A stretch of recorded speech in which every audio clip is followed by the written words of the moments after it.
गणपति बाबा का स्वागत है और आज मैं लेकर आ गया हूँ एक और क्वेश्चन नंबर 10।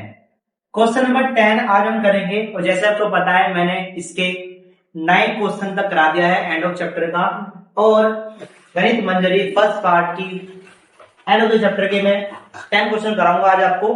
और मैं 9 क्वेश्चन पहले करा चुका हूँ और 1.1 1.2 मैंने करा चुका हूँ। तो फटाफट से लेंगे और फटाफट से करेंगे क्वेश्चन को सोल्व।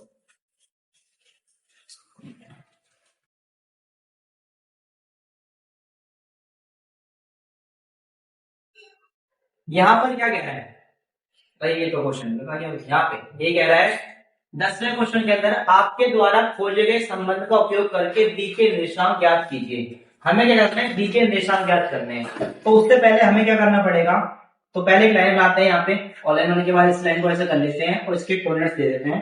मान लेते हैं ये ए है और ये हमारा बी है और जो एम है यानी जो बीच का मिड पॉइंट है इसमें दे रखा होगा जो सी है यानी एम दे रखा है यहाँ पे, ये मध्य बिंदु है हमारा, ठीक है।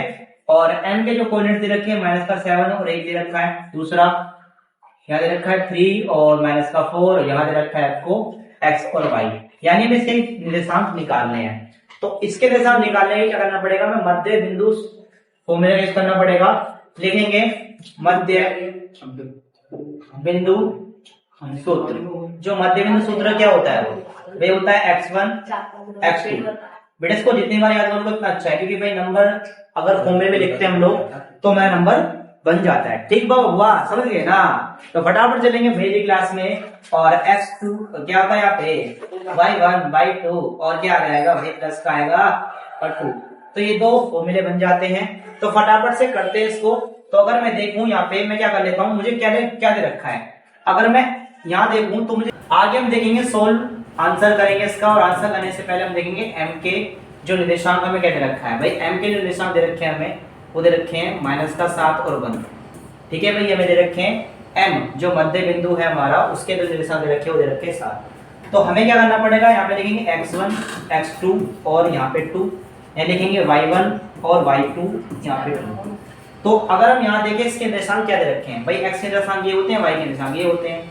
तो रख दो x के निर्देशांक रखे हैं यहाँ पे, तो यहाँ पे x निर्देशांक रखेंगे, तो x निर्देशांक कितने रखे हैं, x निर्देशांक रखेंगे, यहाँ रखा है -7 और x1 कितना है, अब मानना पड़ेगा भाई। ये करते हैं हम मान लेते हैं, इसको मान लेते हैं x1, इसको मान लेते हैं x2, ठीक है। तो रखेंगे फटाफट से 3 और प्लस का x, यहाँ पे आ जाएगा 2।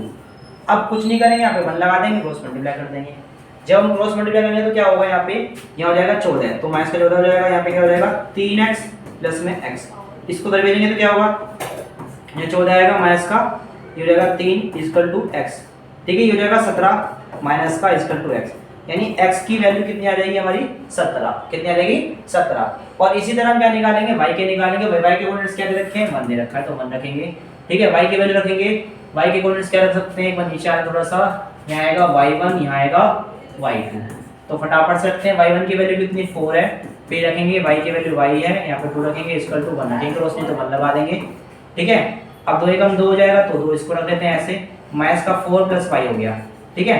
अब मैं क्या करता हूँ, इसको इधर ले आता हूँ, इसको मैं इधर ले आता हूँ तो क्या हो जाएगा 2 प्लस में 4 हो जाएगा प्लस का, यहाँ आ जाएगा y। तो y की वैल्यू क्या आ जाएगी 6 आ जाएगी y की वैल्यू। तो हमारे जो b के कोऑर्डिनेट्स क्या निकले, तो हम ये लिख सकते हैं सापेक्ष में b के जो निर्देशांक होंगे वो क्या निकलेंगे, b के निर्देशांक निकलेंगे भाई क्या निकलेंगे, x की वैल्यू x2 की वैल्यू क्या आ जाएगी, b के निर्देशांक जो आ जाएंगे हमारे x और y क्या आ जाएंगे हमारे, क्या आ जाएंगे -17, ठीक है, और 6। तो कैसी लगी वीडियो, आशा करता हूँ खुश होगी। और मिलेंगे भैया जी के स्टाइल में अगले क्वेश्चन की तरफ, क्वेश्चन नंबर 11 की तरफ मिलेंगे। चलता हूँ, अलविदा, जय हिंद जय भारत।